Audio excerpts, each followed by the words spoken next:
Hi friends, நம்மள நிறைய பேருக்கு குளோபல் வார்மிங் பற்றி கண்டிப்பாக தெரிஞ்சிருக்கும். பூமியோட ஆவரேஜ் டெம்பரேச்சர் மெதுவாக அதிகமாயிட்டே இருக்கு. அதனால பனிப்பாறைகள் அதிக அளவில் உருக ஆரம்பிச்சிருக்கு.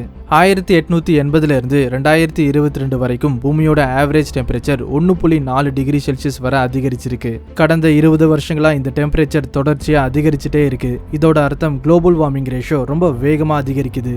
நாசா விஞ்ஞானிகளோட ரிப்போர்ட்ஸ் படி இந்த குளோபல் வார்மிங் கிட்டத்தட்ட 95% வெறும் மனிதனால மட்டுமே அதிகரிக்குது. ஏன்னா அதிக அளவுல டிஃபாரஸ்டேஷன் பண்றதாலையும் அதிகமா ஃபாசில் ஃபியூல்ஸ் பயன்படுத்துறதாலையும் ஃபாசில் ஃபியூல்ஸை பயன்படுத்துறதால தீங்கு விளைவிக்கும் வாயுக்கள் ரிலீஸ் ஆகிறதால அட்மாஸ்பியர்ல கிரீன் ஹவுஸ் எஃபெக்ட் அதிகமாகும். இதனால உலகத்தில் இருக்கும் பனிப்பாறைகள் உருகி கடலோட நீர்மட்டம் அதிகமாகுது.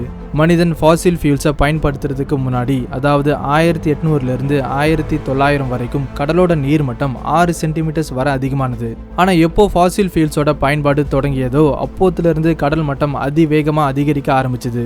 1900 2000 வரைக்கும் கடல் மட்டம் 19 சென்டிமீட்டர்ஸ் வரை அதிகமானது. இந்த மாற்றம் கடந்த 100 வருஷங்களா நடந்த மாற்றங்களை விட கிட்டத்தட்ட 3 மடங்கு அதிகம். அதே போல 2000 2022 வரைக்கும் கடல் மட்டம் கடந்த 100 வருஷங்களை விட 2 மடங்கு வேகத்துல அதிகமானது. National oceanic and atmospheric administration படி ஒருவேளை இதே வேகத்துல குளோபல் வார்மிங் அதிகமானாலும் பனிப்பாறைகள் உருகினாலும் 2100க்குள்ள கடல் மட்டம் 2.5 மீட்டர்ஸ் அதிகமாகும். இது ரொம்ப ஆபத்தானது. ஏன்னா இந்த உலகத்துல இருக்கும் கடலோர பகுதிகள் பாதிக்கும் மேல தண்ணியில மூழ்கிடும். இங்க நம்ம எல்லாருக்குமே ஒரு கேள்வி வரும். அது என்னன்னா, எந்த மாதிரியான காரணத்தால கடல் மட்டம் அதிகரிக்குதுன்னு. மனிதன் பண்ற சின்ன சின்ன தவறால இயற்கை கோபம் அடைந்து திருப்பி தரும் பதிலடியின் விளைவால் கடல் மட்டம் அதிகரிக்குது.